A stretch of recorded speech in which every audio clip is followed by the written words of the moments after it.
مولاي صل وسلم دائما أبدا على حبيبك خير الخلق كلهم. مولاي صل وسلم دائما أبدا على حبيبك خير الخلق كلهم. مولاي صل وسلم دائما أبدا. حضرات گرامی، جیسا کہ پچھلے جمعے میں عرض کیا تھا کہ نبی صلی اللہ علیہ وسلم کی خصوصیات، آپ کی شان، آپ کی منزلت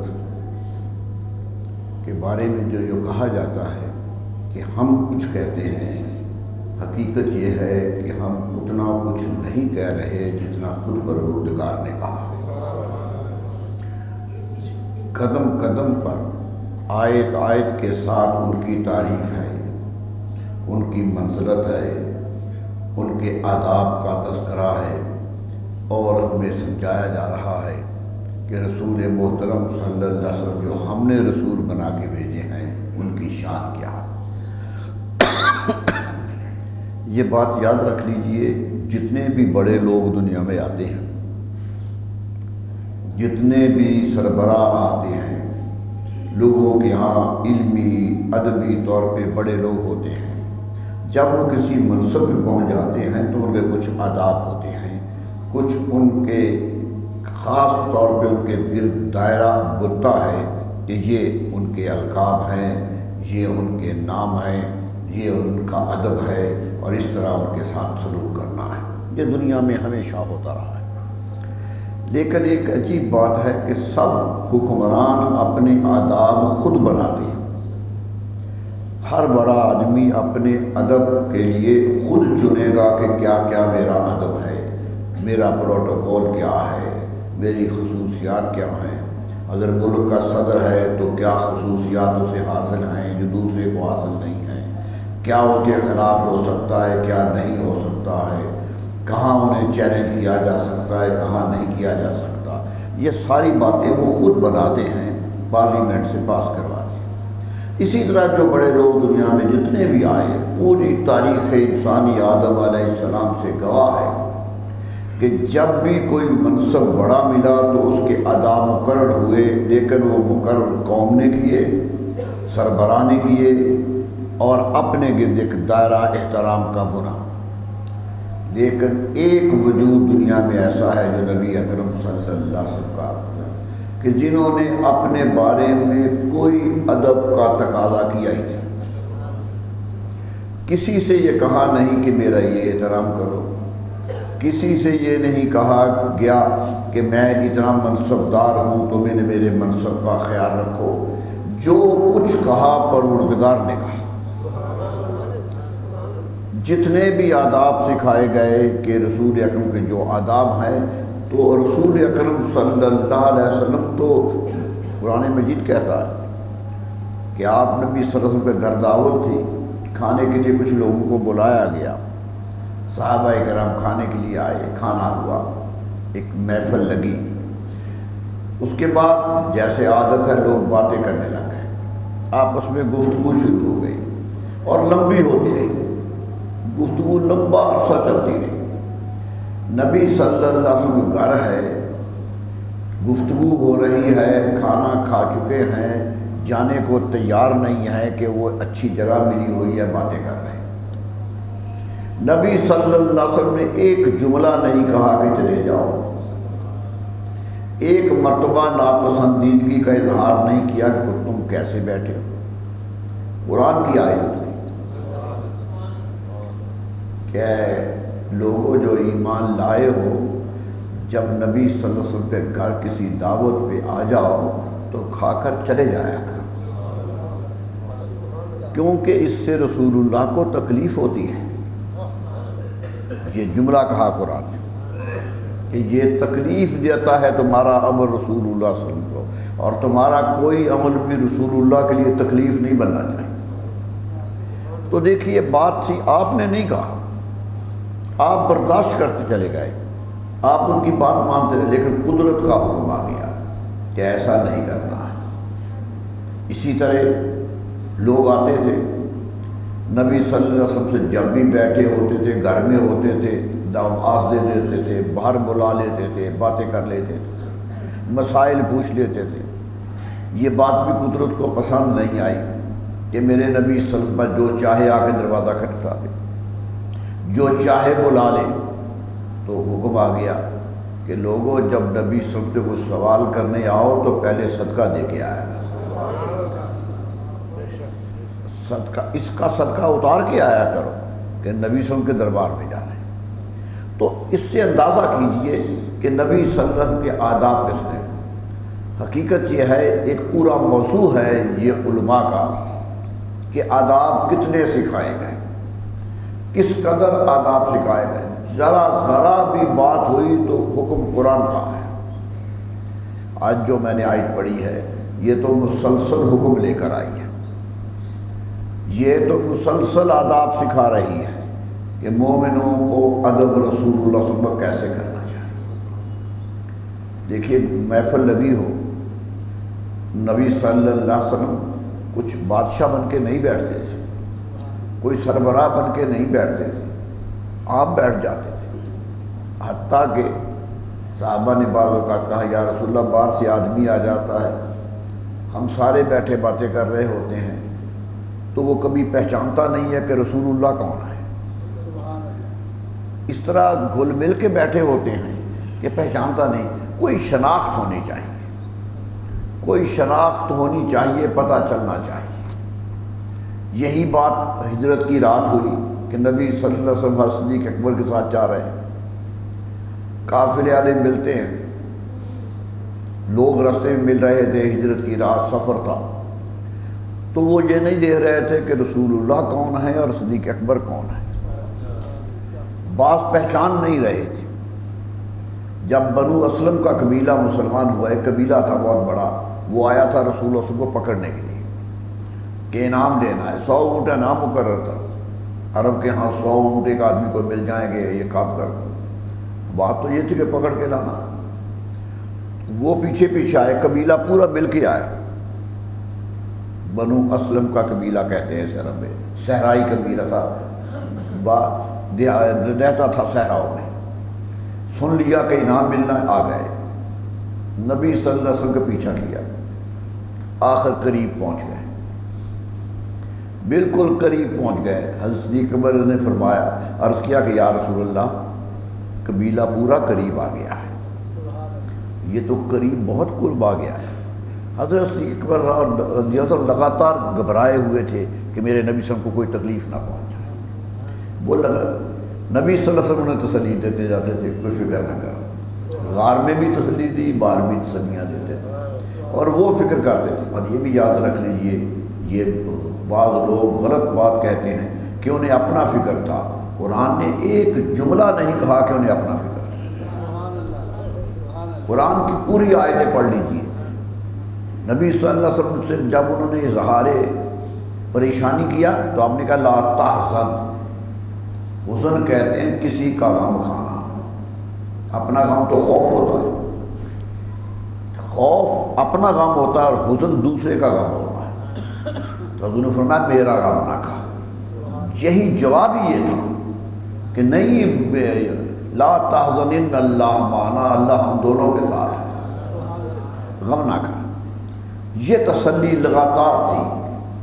تو آپ کچھ گھبرائے کہ قبیلہ آ گیا ہے اور اسلحے سے لیس ہے۔ فرمایا یا رسول اللہ یہ تو بہت بڑا قبیلہ آ گیا ہے اور تیر انداز قبیلہ ہے۔ فرمایا گھبراؤ نہیں، جس کی راہ پہ نکلے ہیں وہ حفاظت کرنے والا ہے۔ ہم اپنی مرضی سے نہیں نکلے، اپنا گھر چھوڑا ہے۔ دیکھا جائے تو ہم نے تو اپنا گھر چھوڑا ہے، اپنا شہر چھوڑا ہے، اپنے رشتہ دار چھوڑے ہیں، کعبہ چھوڑا ہے، سب کچھ چھوڑ کے آ رہے ہیں۔ تو حکم اس پر سب کچھ چھوڑ کے آ رہے ہیں، بتا دیا نا کہ اس کا حکم آ جائے تو بڑی سے بڑی چیز بھی قربان کی جا سکتی ہے، حتیٰ کہ کعبہ بھی قربان کیا جا سکتا ہے، کعبہ چھوڑ کے بھی چلے گا۔ یہ تعلیم تھی امت کے لیے کہ سب سے بڑی بات حکم ماننا ہوتا ہے، تعمیل حکم سب سے بڑی سعادت ہے۔ تو کہا نہیں، بنی اسلم قریب آئے، نبی صلی اللہ علیہ وسلم فرمایا کس لیے آئے ہو؟ میں نے کہا حکم ملا ہے، ہمیں پتہ چلا ہے کہ آپ جا رہے ہیں اور ہمیں انعام کا لالچ لے کے آیا ہے، انعام ملیں گے۔ فرمایا تھوڑے سے انعام پر راضی ہو کے آ گئے، تھوڑا سا انعام دنیا کے چند اونٹ تمہیں کھینچ لائے ہیں، اس انعام کو کیوں نہیں مانگتے جو ساری کائنات سے بڑا ہے؟ اس انعام کی فکر کیوں نہیں کرتے؟ وہ کہیں گے وہ کیا ہے؟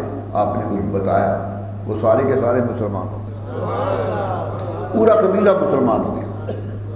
چند لمحوں کے بعد دیکھیے، نیک نیتی ہو، دشمنی ذاتی نہ ہو تو ماننا بڑا آسان ہوتا۔ مکے والوں کو ذاتی دشمنی تھی، مان نہیں رہے تھے، بار والوں کو یہ دشمنی نہ تھی، وہ نیک دلی سے آتے تھے۔ مدینہ والے آئے تو پہلے دن ہی مسلمان ہو گئے، بنو اسلم آئے تو راستے میں ہی مسلمان ہو گئے۔ چلنے لگے تو وہ کہنے کہ حضور ہم آپ کے ساتھ جائیں گے، ہم بھی آپ کے ساتھ ساتھ چلیں گے۔ چلنے لگے تو سردار بنو اسلم قبیلے کا آیا کہ یا رسول اللہ، ہم کئی بادشاہوں کے دربار میں جاتے رہتے ہیں، ہم بھی تجارت کے لیے کہیں باہر جاتے ہیں، کبھی ایران، کبھی شام، کبھی بادشاہوں کے دربار بھی دیکھیں، وہاں بڑا تمتراک ہوتا ہے بادشاہوں کا، ایک خاص انداز ہوتا ہے بادشاہوں کا بیٹھنے کا۔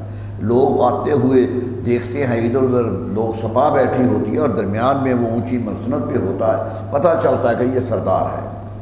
یا رسول اللہ آپ تو ساتھ ساتھ چل رہے ہیں، آپ تو سرداروں کی طرح چل ہی نہیں رہے، تو کیا کیا جائے؟ آپ مسکرا پڑے۔ فرمایا کیا چاہتے ہو؟ کہ حضور اجازت دیں تو ایک جھنڈا بنا، پہلا جھنڈا اسلام میں بنا، بنو اسلم قبیلے کا جھنڈا، اپنی چادر پھاڑ کے جھنڈا بنایا اور ایک ٹہنی پہ لٹکا کے رسول اللہ کے سر پہ کر دیا کہ آنے والا دیکھے کہ یہ سربراہ ہے، نظر آئے کہ بڑا یہ ہے۔ مدینہ منورہ تک وہ جھنڈا لہراتے ہوئے گئے۔ تو کوئی آپ نے نہیں کہا تھا کہ یہ کرو، خیال آیا لوگوں کا، ہو گیا، اور عزت پائی انہوں نے۔ جن کا دل میں یاد رکھ لیجئے، اللہ تعالیٰ احترام کا حکم دیتا ہے بار بار، اور جو آدمی احترام کرتا ہے وہ اللہ کا حکم مانتا ہے، وہ اللہ کا حکم مانتا ہے۔ اور جس کے دل میں ادب کے اور تقاضے پیدا ہو جائیں، جس کا حکم نہ آیا اور وہ قدم کرنا لگ جائے، کتنی منزلت ہوگی، کتنی شان ہوگی کہ رسول اللہ کی حرمت کے بارے میں سوچنے لگ گیا۔ صحابی آئے کہ یا رسول اللہ، ہم جاتے ہیں باہر کے درباروں میں، جب بادشاہ تخت پہ بیٹھا ہوتا تو جاتے جھک کے سلام کرتے، بلکہ سجدہ کرتے، سجدہ کر کے سلام کرتے ہیں۔ اجمی بادشاہ تو سجدہ کرواتے تھے، یہاں تک کہ یہ مغلیہ بادشاہ کرواتے رہے۔ ہندوستان میں مسلمان بادشاہ تھے، ان کے ہاں آنے کے لیے سجدہ ہوتا رہا، زنا زن ہاتھ چلتے رہے، گردنیں جھکتی رہی۔ کہا کہ یہ کیا ہے؟ تو اگر آپ اجازت دیں، آپ تو سب سے بڑا وجود ہے، آپ تو سب سے بڑے ہیں، تو ہم بھی آپ کے سامنے سجدہ نہ کر دیا کریں تاکہ پتہ چلے بڑا۔ فرمایا میں سجدے کا تمہیں حکم دیتا ہوں کہ صرف اللہ کو کیا کر۔ انکار کر دیا، صحابہ کو روک دیا کہ سجدہ نہیں کرنا ہے، اور بلکہ ایک بات کہی کہ اگر میں سجدے کا کوئی حکم دیتا کہ کوئی میری امت کا کوئی فرد دوسرے کو سجدہ کرے تو بیوی کو حکم دیتا کہ شوہر کو سجدہ کرے، لیکن میں وہ بھی حکم نہیں دے رہا، سجدہ روک دیا۔ اس لیے ہم آج تک کہتے ہیں کہ سجدہ نہیں ہے۔ یہ جو بات صوفیہ کے ہاں سجدہ کرتے ہیں، ہم اس کے قائل نہیں، بڑے برملا ہیں۔ بعض سجدے میں جھکتے ہیں، کہتے ہیں جی حضرت یوسف علیہ السلام کے سامنے ان کے بھائی جھک گئے تھے سجدے میں، یہی ہے نا، قرآن کہتا ہے کہ سجدے میں پڑ گئے تھے، سارے سجدے پڑ گئے تھے۔ وہ کہتے ہیں جی قرآن میں ہے کہ یوسف علیہ السلام کے بھائیوں نے یوسف کو سجدہ کر دیا تھا، ہم کہتے ہیں ٹھیک کر دیا، جائز کر دیا، کوئی قدغن نہیں تھی کرنے کی، لیکن ہماری شریعت یوسف علیہ السلام کی نہیں ہے، رسول اللہ کی ہے۔ ہماری شریعت وہ ہے جو رسول اللہ صلی اللہ علیہ وسلم کی۔ اگر یوسف علیہ السلام کے بھائی حضرت یوسف کو سجدہ کر سکتے تھے تو صحابہ کرام رسول اللہ کو بھی کر سکتے تھے، کرنے کے لیے تیار ہو سکتے تھے، وہ تو چاہتے تھے، لیکن آپ نے روک دیا اور ہمیشہ کے لیے روک دیا۔ اس لیے فتویٰ یہی آیا، علماء کرام کا فتویٰ یہی ہے، صوفیاء کا بھی فتویٰ یہی ہے۔ یہ ہے، یہ جو سجدہ کرواتے ہیں حقیقت میں وہ صوفیاء کے اس مقام پہ نہیں ہوتے، بہکتے ہیں۔ کوئی بڑے سے بڑا صوفی، داتا گنج بخش جی ہری کو پڑھ لیجئے، حضرت شہاب الدین سہروردی کو پڑھ لیجئے، بڑے سے بڑا صوفی کبھی نہیں کہے گا کہ سجدہ کرو۔ سجدے کا کوئی حکم نہیں ہے، سجدہ صرف اللہ تبارک و تعالیٰ کی ذات۔ جب صحابہ نے رسول اللہ کو نہیں کیا تو ہمارا پیر رسول اللہ سے بڑا ہے؟ سوچئے، اگر ہمارا کوئی مرشد ہے تو وہ بڑا ہے۔ صحابہ کرام کے ہاں جتنی عزت رسول اللہ کی تھی، ہمارے ہاں اتنی عزت اس کی نہیں ہوتی۔ ہم تو اس کی عزت اس لیے کرتے ہیں کہ وہ رسول اللہ کا ماننے والا۔ اگر رسول اللہ کے ماننے سے انکار کرے تو ہم عزت کرنا چھوڑ دیں، ہم تو احترام ہی کرنا چھوڑ دیں۔ ہماری تو عزت صرف یہ ہے، میں بار بار یہ بات کہتا ہوں، بہت ہم حملے ہوتے ہیں اس پر، بار بار کہتا ہوں، ہر مزار کو ہم قدر کی نگاہ سے دیکھتے ہیں جو کسی ولی کا ہے، قدر کی نگاہ سے دیکھتے ہیں کہ اللہ کا ولی وہاں محو خواب ہے، لیکن یاد رکھ لیجئے ہر مزار سے مدینہ نظر آنا چاہیے۔ ہر مزار سے نسبت، جو وہاں ہی رکھ لیتا ہے کہ میرے ہی سجدے کرو، میرے پاس رہو، وہ ہمارے نزدیک صوفی نہیں ہے، وہ بزرگ نہیں ہے۔ پہنچانا ہے تو آگے پہنچاؤ، وہ مرکز ہے کائنات کا، اصلہ ثابت وفرعہ فی السماء۔ قرآن کہتا ہے اصل جڑ اس کی ایک مضبوط ہے، دین کی جڑ مضبوط ہے، شاخیں پھیلی ہوئی ہیں، اور شاخ یاد رکھ لیجئے کوئی شاخ ہری نہیں ہوتی جو جڑ سے جڑی ہوئی نہ ہو۔ ایک شاخ کاٹ دیں 2 دن میں سوکھ جائے گی۔ شاخ ہری ہوتی تب ہے جب جڑ سے جڑی رہے۔ ولی کامل ہوتا ہی وہ ہے جو رسول اللہ سے نسبت رکھتا۔ بلکہ مجھے ایک جگہ انہوں نے کہا بھی کہ آپ نے سخت بات کہہ دی ہے، لیکن میں پھر کہنے کو تیار ہوں کہ آج کل کہا جاتا ہے کہ اللہ کی تلاش کرو، اللہ کی تلاش کرو۔ یقیناً اللہ کی تلاش ہے، اللہ کی تلاش، لیکن یاد رکھ لیجئے اللہ نہیں ملے گا۔ یقین رکھ لیجئے اللہ کی ذات کسی کے سامنے نہیں آئے گی، کوئی اللہ کو دیکھنے کی طاقت نہیں رکھے گا، دیکھنے کے لیے عرش پہ جانا پڑتا ہے، یہ کیفیت ہوتی ہے۔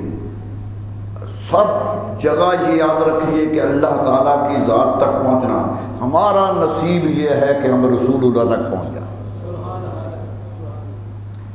کیوں کہ ہمیں خبر ہے کہ وہاں ہی ہمارے اللہ کی رحمتیں ہیں، وہاں ہی اللہ کی رحمتیں ہیں۔ تو اس لیے یاد رکھ لیجئے صوفیہ، حضرت مجدد الثانی کا میں نے واقعہ سنایا تھا کہ جہانگیر نے کہا سجدہ کرو، طاقتور بادشاہ تھا، مطلق بادشاہ تھا، ایک حکم اس کا قانون تھا، زبان سے نکلتی تھی تو کٹتا تھا، کتنے قتل ہوتے تھے، زبان سے نکلتا تھا، کوئی عدالت فیصلہ نہیں کرتی تھی۔ کہنے لگا سجدہ کرو، کہا نہیں، سجدہ میرے رب کو آئے۔ یہ ہے صوفی جو بول رہا ہے، کہنے کا تمہیں خبر ہے کہ میں بادشاہ ہوں، طاقت والا ہوں، کیا میرا ڈر نہیں ہے تجھے، خوف نہیں آتا، میرے حکم کا خوف نہیں آتا؟ کہنے لگے آتا تو ہے، لیکن کیا کروں کہ تجھ سے ایک بڑا ہے جس کا خوف زیادہ آتا ہے، تجھ سے بڑی ذات ہے جس کا خوف زیادہ رکھتا ہوں، اس لیے تیرا خوف نظر انداز کر دیتا ہوں۔ یہ ہے کامیاب کہ گردن نہ جھکی جس کی جہانگیر کے آگے. اقبال نے کھل کے کہا ہے ہند میں سرمایہ ملت کا نگہدار. ملت کا سرمایہ دار، سرمایہ کا نگران وہی موجود ہے. نہیں، اللہ کو سجدہ کرو اور باقی سجدے بھول جاؤ، بھول جاؤ سجدے باقی. علامہ نے کہا تھا نا کہ یہ ایک سجدہ جسے تو گراں سمجھتا، یہ سجدہ کرنے ڈرتا ہے. کبھی نماز پڑھنے سے چوری، کبھی کسی سجدوں سے ڈرتے رہتے ہو. کہا ایک سجدہ جسے تو بوجھ سمجھ کے کرتا ہے، یہ ایک سجدہ جسے تو گراں سمجھتا ہے، 1000 سجدوں سے دیتا ہے آدمی کو نجات. سارے سجدے ٹوٹ جاتے ہیں، پھر ایک ہی سجدہ رہ جاتا. تو میں گزارش کر رہا تھا کہ سوچئے کہ نبی صلی اللہ علیہ وسلم نے جو خواہش لوگوں کی پیدا ہوئی وہ نہیں ہونے دی، نہیں ہونے دی. لوگ لا لا کے رسول اللہ کو دینا چاہتے تھے. آپ نے کہا میں نے صدقہ نہیں لینا. کیوں؟ یہ بھی کہا گیا کہ جی صدقہ بیل ہوتی ہے مال کی، تو رسول اللہ کا خاندان بڑا معزز ہے، بیل نہیں کھاتا. بات لوگ کہتے ہیں، علماء نے بھی کہا، لیکن کبھی کبھی خیال آتا ہے کہ کیا میل قوم کے لیے ہے؟ دوسروں کو کھانے کا تو حکم دے دیا، صدقہ لے لو. بات اتنی سی تھی، سمجھانے کی بات تھی. کہنا یہ تھا کہ اگر میں صدقہ لے لوں گا تو میری امت کا کوئی فرد بھی کسی اور کو صدقہ نہیں دے گا، میرے خاندان کو ہی دے گا. وہ سمجھے گا کہ صدقہ یہاں ہی کامیاب ہے، تو سارے غریب محروم ہو جائیں گے اگر میں نے اپنے خاندان کو اجازت دے دی. فرمایا نہیں، مجھے دینا ہی نہیں ہے، دوسروں کو دینا، دوسروں کو دینا. روک دیا اپنے آپ کو. حتیٰ کہ امام حسن رضی اللہ عنہ بیٹھے تھے، چھوٹے سے بچے تھے، 3 ہجری میں تو پیدا ہوئے. حضور صلی اللہ علیہ وسلم کے جب دنیا سے گیا تو 8 سال کے تھے. یہ تو عمر سی ساری. بیٹھے تھے کہ کھجوروں کا ایک ٹوکرا آیا کہ یہ کھجوریں ہماری اتری ہیں، ہم ہدیہ پیش کرتے ہیں، ہمارا باغ نیا چلا ہے، تحفہ ہے. آپ نے کہا صحابہ کو بلایا کہ اسے بانٹ دو. صحابہ میں بانٹ دو. امام حسن نے آگے بڑھ کے کھجور منہ میں ڈال دی، پکڑ لی. نبی صحابہ کہتے ہیں ہم حیران رہ گئے کہ نبی صلی اللہ علیہ وسلم جلدی سے منہ پکڑ لیا، اپنی انگلیاں اندر ڈالی اور حلق سے کھجور نکال کے باہر پھینک. فرمایا بیٹا میں نے تم پر یہ منع کیا ہے، میں نے تم پر منع کیا ہے کہ صدقہ نہیں دینا. میرے دوستو، یہ قانون بنائے تھے اپنی ذات کے لیے، ورنہ تو کو لوگ کہتے ہیں محروم ہو جاتے. آج نذرانوں کے بغیر پلتا نہیں ہے کوئی. رسول اللہ نے یہ ویسے ہی روک دیا، ویسے ہی روک دیا. کیا مقصد؟ کہ جب بھی مادی وسائل کا سہارا ملے گا تو مادیت آئے گی، روحانیت ختم ہو جائے گی. روحانیت کے لیے بہت مشکل ہو جائے گا رہنا. زندگی نام ہے روحانیت کے زندہ رہنے کا، وہ نہ رہے. تو میں عرض کر رہا تھا کہ اللہ تعالیٰ نے آداب سکھائے ہیں نبی صلی اللہ علیہ وسلم. آیت میں نے پڑھی، سورہ حجرات ہے قرآن کی سورت، اور بڑی واضح صورت ہے. فرمایا یا ایھا الذین آمنوا، اے ایمان لانے والو، لا تقدموا بین یدی اللہ، اللہ کے آگے نہ بڑھا کرو، اللہ کے حکم کے آگے بڑھنے کی کوشش نہ کیا کرو. جو اللہ حکم دے وہی مانا کرو، اپنی طرف سے اللہ کے حکم نہ بنایا کرو. بہت بڑا ضابطہ دے دیا، بہت بڑا ضابطہ دے دیا کہ جو کچھ اللہ نے کہا ہے اس کا حکم ہے. جس چیز سے اللہ نے کہا رک جاؤ رک جاؤ، جس کا حکم دیا ہے کرو. اب ایک آدمی کہے کہ یہ چیز بھی نہ کھاؤ اس لیے کہ یہ اچھی تمہیں نہیں لگتی، یہ نہیں ہے. میرے دوستو، کھاؤ یا نہ کھاؤ اسے برا مت کہو کہ رب نے حکم دیا اس کے.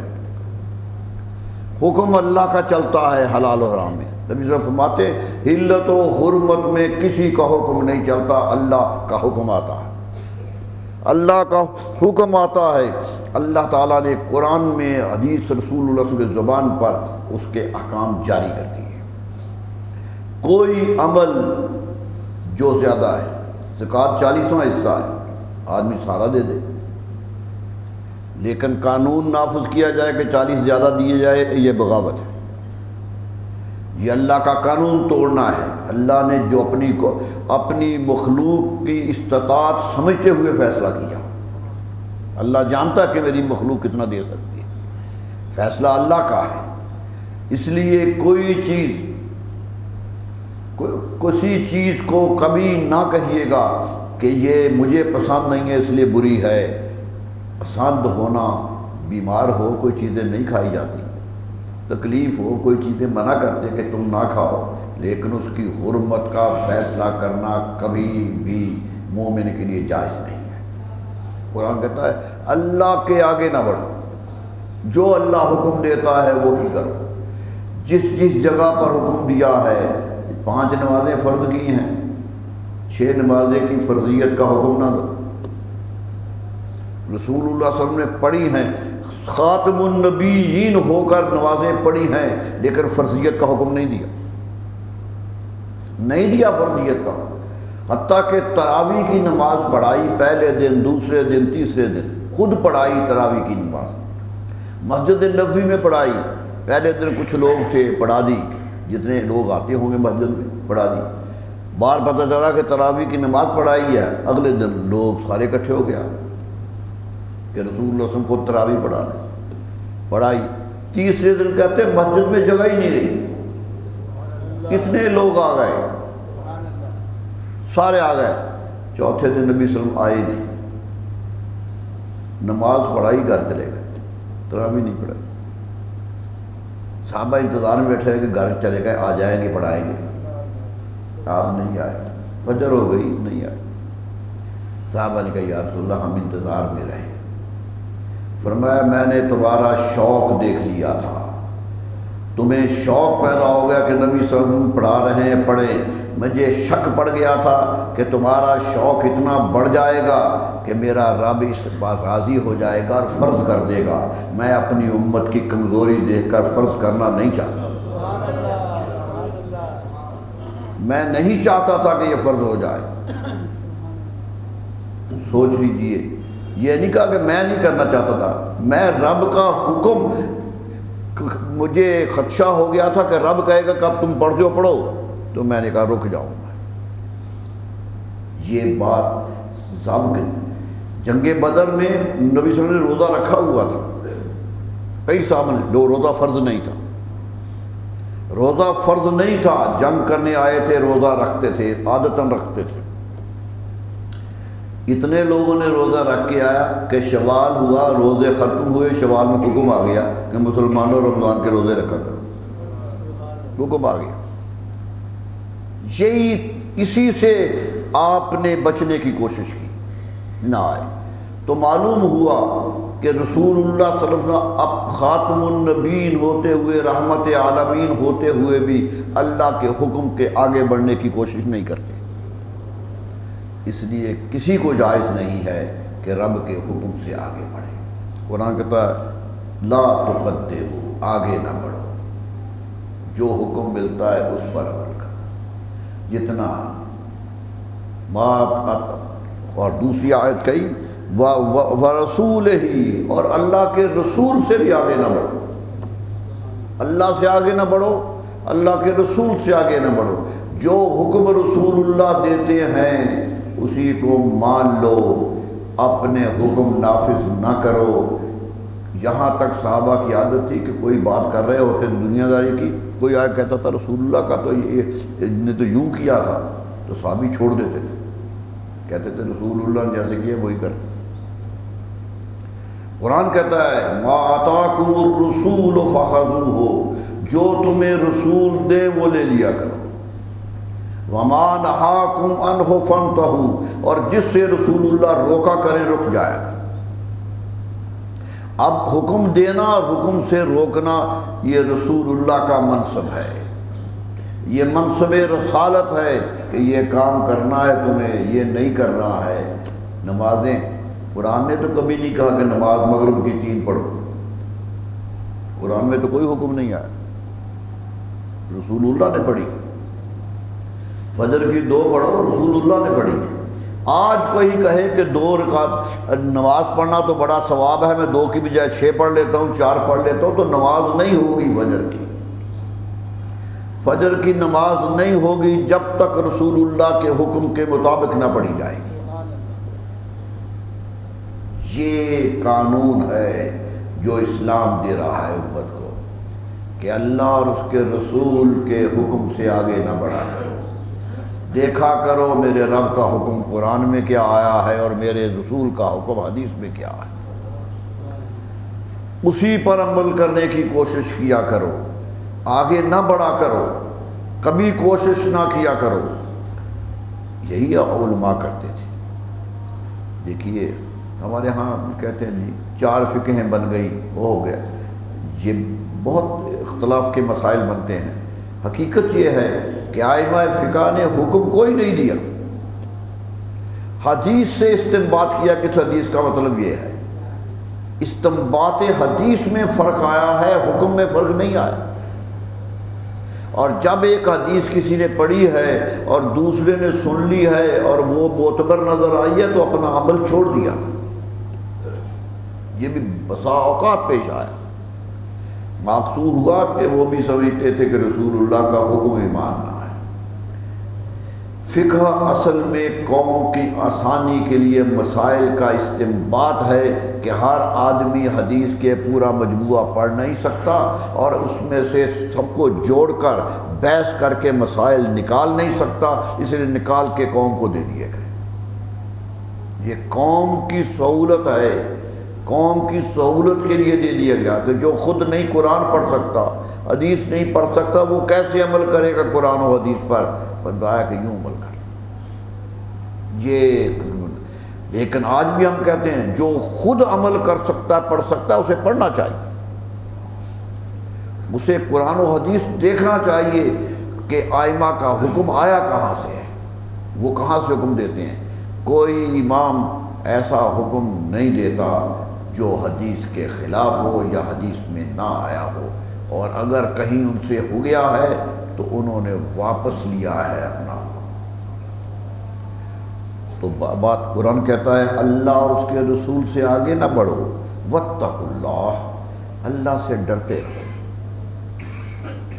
غور کیجئے قرآن کیا کہہ رہا ہے، اللہ کے حکم سے آگے نہ بڑھو، رسول اللہ کے احکام سے آگے نہ بڑھو، اور اس عمل میں اللہ سے ڈرتے رہو۔ یعنی اللہ اس پہ پکڑ کرے گا اگر آگے بڑھو گے، اگر آگے بڑھنے کی کوشش کرو گے تو اللہ پکڑ کرے گا۔ ان اللہ سمیع علیم، بے شک اللہ تمہارے باتوں کو بھی سنتا ہے اور تمہاری حرکتوں کو بھی جانتا ہے، تمہاری نیت کیا ہے یہ بھی جانتا ہے، تمہارے عمل کو بھی جانتا ہے۔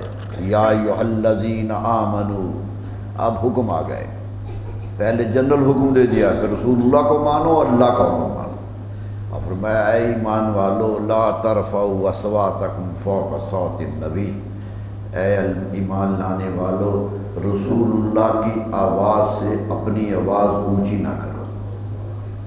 کتنا بڑا ادب دے کہ رسول اکرم صلی اللہ علیہ وسلم گفتگو کر رہے ہوں، جتنے جس لیول پہ جس معیار پہ آپ کر رہے ہیں تمہاری آواز اس لیول پہ نہیں آنی چاہیے، تمہاری آواز تاکہ باہر جو دور بیٹھا ہے وہ بھی سمجھے کہ رسول اللہ کی آواز کون سی ہے، پہچانے وہ آواز کو۔ فرمایا نہ بڑھاؤ، نہ اونچا کرو، اونچی نہ کرو اپنے آوازوں کو رسول اللہ کی آواز سے۔ ولا تجر له بالقول كجهر بعضكم بعضا لبعض، اور نہ اپنی آواز کو اونچا کرو، اپنی آواز کو جار میں بھی نہ لاؤ، جیسے تم آپس میں باتیں کرتے ہو اونچے ہو جاتے ہو، آپس میں باتیں کرتے کبھی اونچی آواز کبھی نہیں۔ فرمایا رسول اللہ کے سامنے آؤ تو لہجہ انکسار کے ساتھ ہونا چاہیے، اوپر لہجہ نہیں اٹھنا چاہیے۔ جھکا جھکا لہجہ ہونا چاہیے، ایک جھک کر آواز نکالو۔ اب تمہاری آواز اونچی نہیں آنی چاہیے، جیسے تم آپس میں بتا دیا وہ بھی انسان ہے، تم بھی انسان بات کر رہے ہو، نبی کے سامنے آ کر یہ سمجھ کے بات نہ کرو کہ ہم بھی انسان ہیں اور وہ بھی انسان ہے، گفتگو کر لیں گے۔ انہیں نبی سمجھ کے گفتگو کرو، انہیں نبی سمجھ کے گفتگو کرو۔ جہر بعضکم لبعض ان تحبط اعمالکم، بہت سخت حکم آ گیا، فرمایا ایسا نہ ہو تمہارے اعمال ہی ضائع ہو۔ سوچئے، علماء نے تو بہت کچھ لکھا اس پر۔ ایک آدمی نیک ہے، نمازی ہے، روزہ دار ہے، حج کر رہا ہے، زکوٰۃ دے رہا ہے، سب کچھ کر رہا ہے، رسول اللہ کے دربار میں آ کر بے ادبی سے بول پڑا ہے، قرآن کہتا ہے اعمال ضائع ہو جاتے۔ ادب رسول سب سے بڑی شرط ہے قبولیت کی، سب سے بڑی شرط ان تحبط اعمالکم وانتم لا تشعرون، اور تمہیں پتہ ہی نہ چلے کہ ہمارے اعمال کہاں چلے گئے۔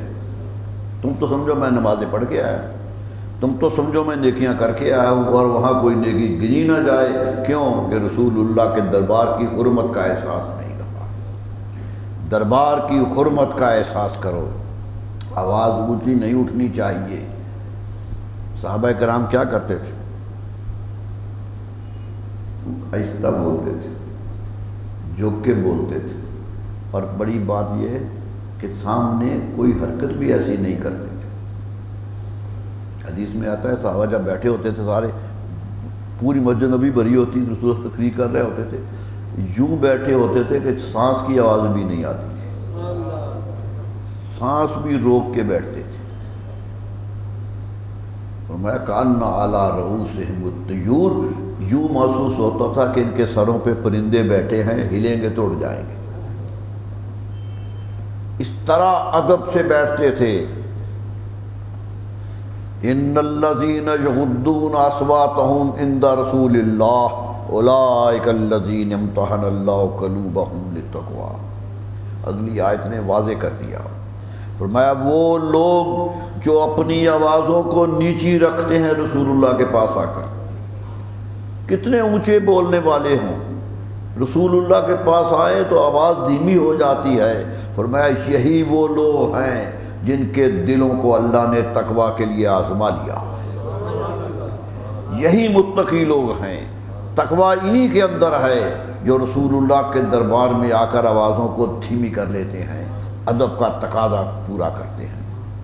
حدیث میں آتا ہے کہ ایک صحابی تھے بادیہ نشین، یاد رکھے شہری کچھ آہستہ بولتے ہیں کہ قریب بات ہوتی، صحرائی آدمی اونچا بولتا، یہ تہذیب کا تقاضا ہے۔ تہذیب کہتی ہے جو صحرا میں رہتے ہیں ان کی آوازیں اونچی ہوتی، عربوں کی آوازیں بڑی اونچی تھی، بہت اونچی، کیونکہ ایک جگہ سے کھڑے کو دور آواز دینی ہوتی۔ صحرا میں ایک اونٹ پہ ادھر جا رہا ہے، ایک میل کے فاصلے پہ جا رہا ہے، ریت ہی ریت ہے، آواز جانی ہے، آواز تیرتی تھی۔ تو عرب تہذیب میں اونچا بولنے کا رواج تھا، اور یہ ہر اس قوم میں ہوتا ہے جو صحرا نشین ہوتی ہے، اونچی بولتی ہے۔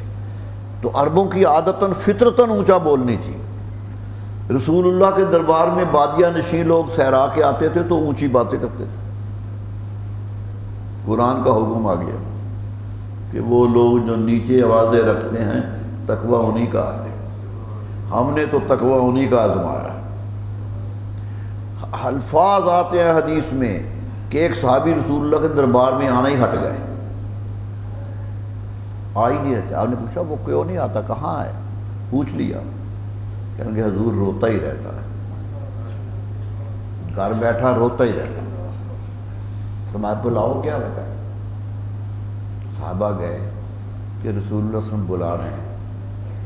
کہنے لگا کیسے جاؤں، میری آواز اونچی ہے، اور قرآن کہتا ہے اونچی آواز والے جانتے نہیں ہے کہ ان کا تقویٰ نہیں۔ میں فطرتاً عادتاً اونچا بولتا ہوں، تو اس لیے میں جاتا نہیں کہ گستاخی نہ ہو جائے۔ رسول اللہ نے پیار کیا، یہ تھا تقویٰ صحابہ کا، کہ اب کہیں آواز اونچی نہ ہو جائے۔ اونچی آواز ہوئی، عمر کا سرمایہ گیا، ساری عمر کی محنت خضائع ہو گئی، آواز اونچی ہو گئی نبی صلی اللہ علیہ وسلم کے دربار میں۔ اس طرح قرآن کہتا ہے وہ لوگ جو اپنی آوازوں کو دھیما رکھتے ہیں، رسول اللہ، یہ نہیں کہ ان کی آوازیں دھیمی ہیں، عندہ رسول اللہ، جب رسول اللہ کے پاس آتے ہیں، جب رسول اللہ کے پاس آتے ہیں تو آوازیں نیچی رکھتے ہیں۔ یہی وہ لوگ ہیں جسے اللہ نے تقوی کے لیے جن کو دلوں کو آزما دیا، ان کے دلوں میں تقوی ہے، یہ آزمائش شدہ، یہ ٹیسٹ کیے ہوئے دل ہیں، یہ آزمائے ہوئے دل ہیں کہ تقوی والے دل ہیں۔ لہم مغفرۃ و اجر عظیم، یہی ہے جن کے لیے بخشش ہے اور بہت بڑا اجر ہے۔ حدیث مبارک پڑھیے، صحابہ کے حالات پڑھیے، صحابہ یوں بیٹھتے تھے، بات کرتے تھے تو معلوم ہوتا تھا کان میں بات کر رہے ہیں ایک دوسرے سے۔ دربار رسالت میں بیٹھ کے اونچی آواز نہیں نکلتی تھی، سرگوشیوں کی طرح بات کرتے تھے۔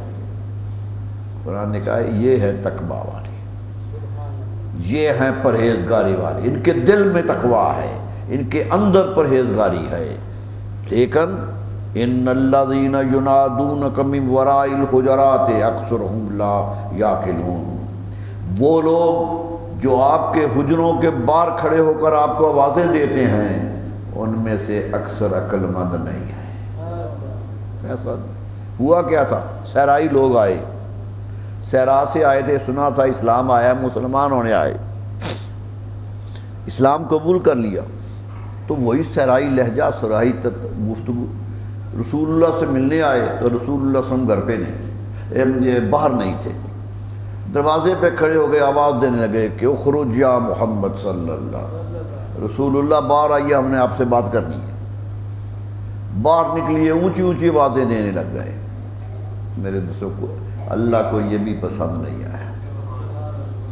فرمایا وہ لوگ جو آپ کے حجروں کے باہر کھڑے ہو کے آوازیں دیتے ہیں، اونچی اونچی آوازیں دیتے ہیں، یہ عقل مند نہیں ہے، انہیں عقل نہیں آئی ہے، یہ بے عقلی کی باتیں کر رہے ہیں۔ قرآن نے بے عقل کہہ دیا، لا یعقلون، عقل ہی نہیں رکھتے ہیں۔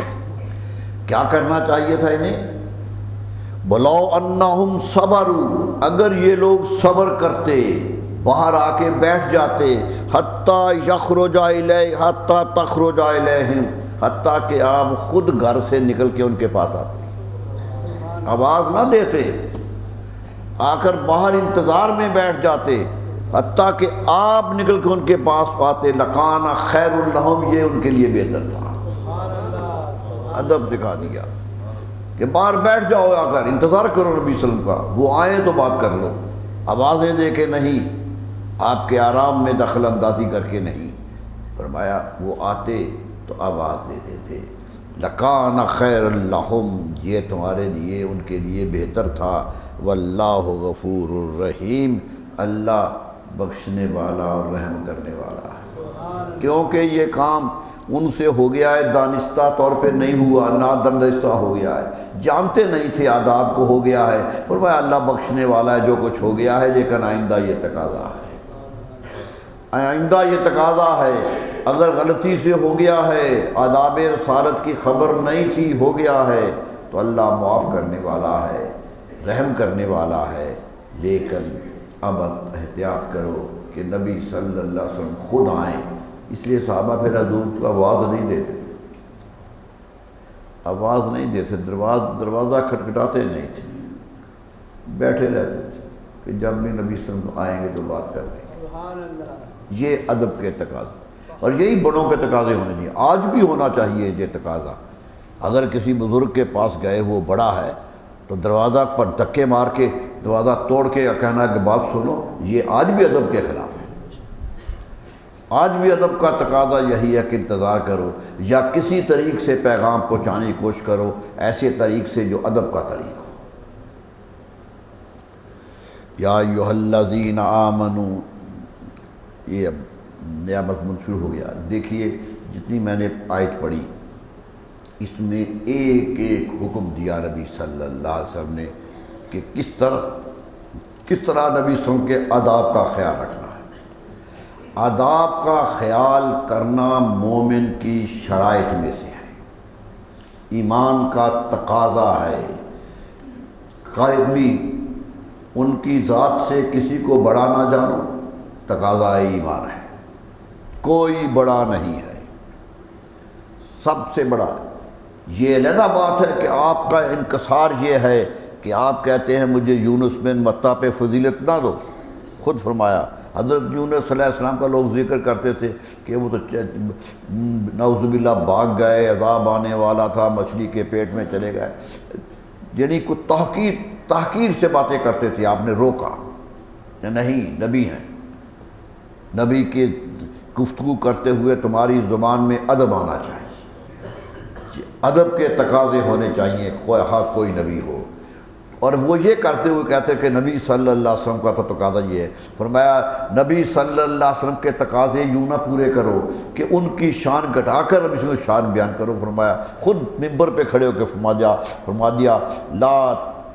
فرمایا لا تطرونی علی یونس بن متیٰ، مجھے یونس بن متیٰ علیہ السلام پہ فضیلت دینے کی یوں کوشش نہ کرو، میری شان کو یوں نہ بڑھاؤ، شان ہے میری لیکن یوں ذکر نہ کرو کہ کسی کی توہین ہو جائے۔ اس لیے اسلام کا تقاضا یہ ہے کہ ہر نبی کی عزت ہے، ہر نبی کی عزت ہے، اسلام کا تقاضا ہے۔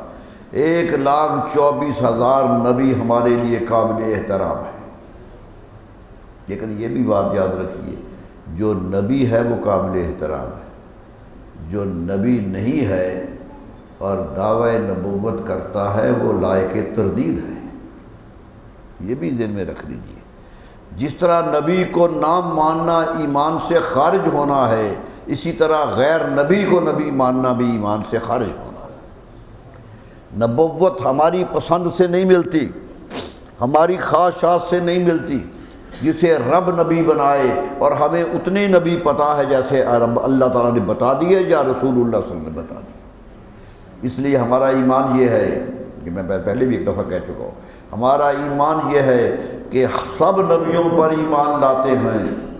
اگر نام لے کے کہنا تو کہتے ہیں آدم علیہ السلام پر ایمان لاتے ہیں، نوح علیہ السلام پر ایمان لاتے ہیں، ابراہیم علیہ السلام، جن کا اللہ تعالیٰ نے یا رسول اللہ صلی اللہ علیہ وسلم نے نام لے لیا تو یہ نبی تھے۔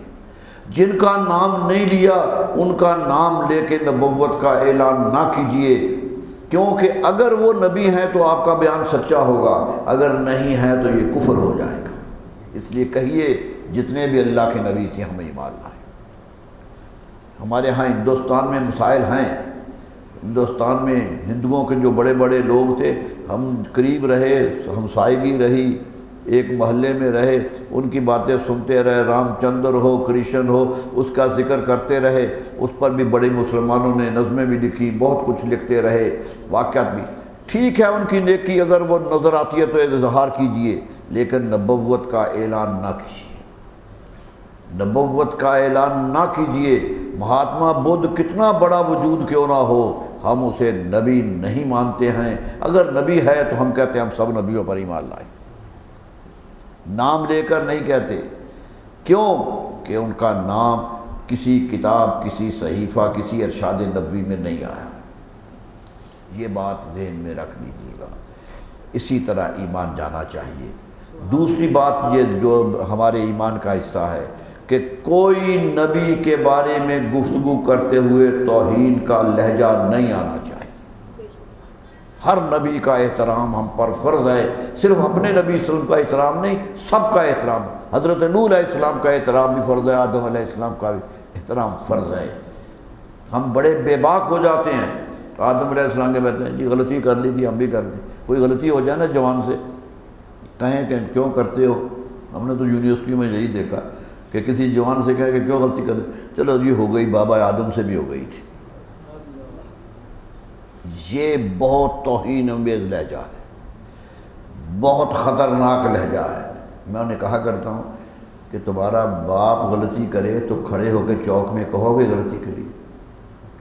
ارے باپ کا تو اتنا احترام کرتے ہو، اس کی غلطی کی تعویل کرتے ہو، اور ساری کائنات کے باپ کے بارے میں اتنے بے حیا ہو گئے۔